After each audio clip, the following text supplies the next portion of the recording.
जय श्री कृष्ण दोस्तों। आज मैं आपको बताने जा रही हूँ कार्तिक मास व्रत कथा महत्व का दूसरा अध्याय। कार्तिक मास व्रत कथा के दूसरे अध्याय में भगवान ऋषि सूत जी नारद जी को आगे बताते हैं कि भगवान कृष्ण ने बताया कि जब गुरुवती के पति को राक्षस द्वारा मार दिया गया तो बहुत दुख हुई। यहाँ विस्तार से मैं आपको बताती हूँ दूसरे दिन के अध्याय की कथा। श्री कृष्ण जी ने कहा, हे देवी गुरुवती, अपने पिता और स्वामी को राक्षस द्वारा मारे जाने का संवाद सुनकर पिता और पति के क्लेश से दुखित होकर करुण विलाप करने लगी। हाय नाश, हाय पिता, हमको त्याग कर तुम कहाँ चले गए? मैं अकेली कन्या, आप लोगों के बिना आशा है नहीं, से मैं क्या करूं?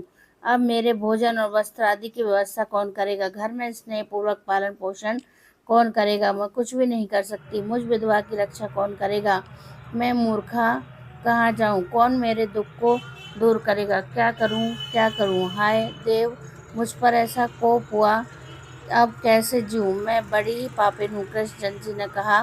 इस तरह रोती हुई वह मृगी की तरह व्याकुल होकर अपने को भाग्यहीना, आसुखी, आशाहीन, जीवनहीन कहती हुई बोली कि जब मैं किसकी शरण में जाऊं तो मेरे दुख को हरे।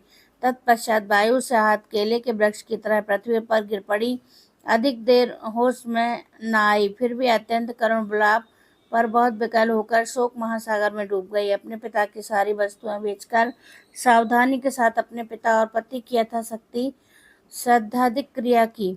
उसके पश्चात उसी पुरी में निवास करती हुई वह कृष्ण भगवान की भक्ति में तत्पर होकर शुद्ध तथा शांत स्वभाव से अपनी इंद्रियों को अपने वश में करके वहीं रहने लगी। उसके जन्म से लेकर मरण तक एकादशी का व्रत तथा कार्तिक मास का विधिवत सेवन किया। हे प्रिय, ये दोनों एकादशी और कार्तिक व्रत बड़े ही प्रिय हैं।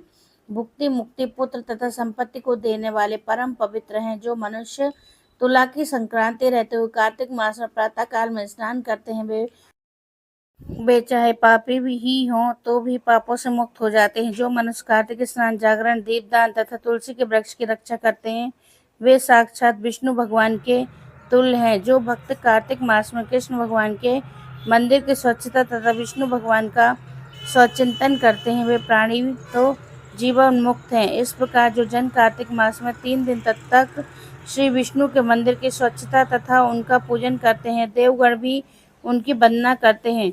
जिन्होंने जन्म भर इस नियम का पालन किया है, उनका तो कहना ही क्या। इसी प्रकार वह गुरुवती दत्तचित्त होकर प्रतिवर्ष कार्तिक व्रत और विष्णु भगवान की पूजा भक्ति पूर्वक करती रही। हे प्रिय, एक बार वह रोग के कारण दुबली हो गई तथा ज्वर से पीड़ित होने पर धीरे धीरे किसी प्रकार गंगा स्नान करने को गई। वह जल में स्नान करने के निमित्त उतरी और जाड़े से कांपने लगी और विकल हो गई। तब उसने आकाश की ओर से अपनी ओर आते हुए एक विमान को देखा, जो शंख, चक्र, गदा और पद्म आदि विविध शास्त्रों से सुशोभित विष्णु भगवान का रूप धारण करने वाला था। रथ पर उनके वाहन गरुड़ की ध्वजा अंकित थी। तब मेरे विष्णु भगवान गढ़ विमान पर चढ़कर उस पर चवर डुलाते हुए अप्सरा गणों से सुशोभित उस गुणवती को बैकुंठ लोक में ले गए। वह गुणवती प्रज्वलित अग्नि की शिखा की तरह उस विमान में बैठी हुई एकमात्र कार्तिक व्रत के प्रभाव से मेरे समीप आई। इसके अनंतर जब ब्रह्मादिक देवताओं के प्रार्थना करने पर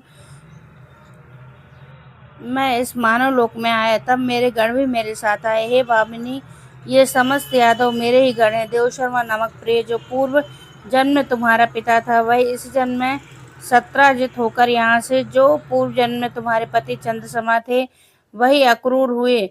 और हे भामिनी, तुम ही वह गुणवती है कार्तिक व्रत के पूर्ण से जो तू अपनी अति प्यारी है। हे शुभे, पूर्व जन्म में मेरे मंदिर के द्वार पर तूने तुलसी का बगीचा लगाया था। उसी पुण्य के प्रभाव से तुम्हारे घर में यह कल्प वृक्ष सुशोभित हो रहा है। पूर्व जन्म में जो तुमने कार्तिक मास में दीपदान किया था, इसी कारण तुम्हारे शरीर में शोभा और तुम्हारे घर में साक्षात अचल संपत्ति निवास करती है। उस जन्म में तुमने जो व्रताधिक प्रतिस्वरूप भगवान के लिए अर्पण किया था, उसी के फल से तुम इस जन्म में मेरी प्रिय भार्या हुई हो। पूर्व जन्म में आजीवन तुमने नियम सहित कार्तिक मास का व्रत किया था, उसी से कभी भी हमारा और तुम्हारा वियोग नहीं हो सकेगा। इसी प्रकार जो प्राणी कार्तिक का व्रत करेंगे, वह सब भी मेरे ही समीप रहेंगे और तुम्हारे ही समान प्रिय होंगे। यज्ञ, दान तथा तपस्या करने वाले मनुष्य को जो फल प्राप्त होता है वह कार्तिक व्रत के पूर्ण फल का 16वां भाग भी नहीं होता। सूत जी बोले, इस प्रकार सत्यभामा श्री कृष्ण भगवान से अपने पूर्व जन्म संबंधी पुण्य के प्रभाव का वृतांत सुनकर प्रसन्न हुई तथा सारे संसार के आदिकरण भगवान श्री कृष्ण जी को प्रणाम करके बोली। यहाँ पे कार्तिक मास का दूसरा